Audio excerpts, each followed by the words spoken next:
sha wuya akan kiso kuma bazan daina ba kowanne hali.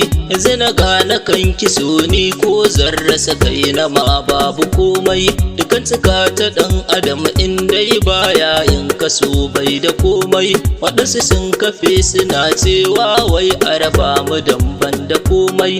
Dan haka alkawar na suna ɗauka na faɗa ina yi da maimai. Ba laifi bane cikin soyayya a kashe rana ta fansa. Dai da rai da mutuwa numfashi na akan kizan bara fansa. Ka cika burikan abar so na dage kada a ce da ni kasa.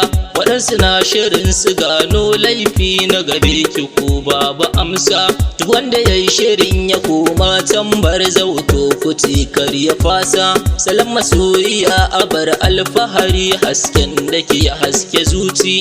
Karamci da kyautatawa shi ke daɗa sanki ko cikin zuci. Zan haukace cikin gari in na rasa ki a ko ina cikin zuci. Tauraruwar da ke cikin taurari haske da tarin karamci.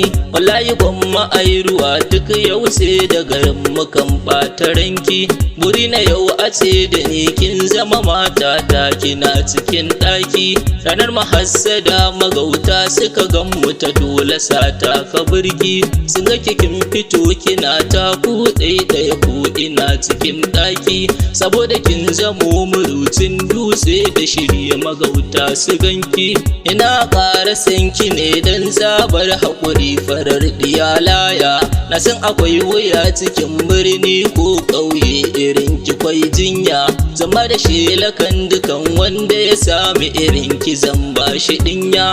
Abba aboki ne cikin waƙar 'yan mata ina tsumayinta. Masoya ku ɗauki biro da takarda kudura na zan furta.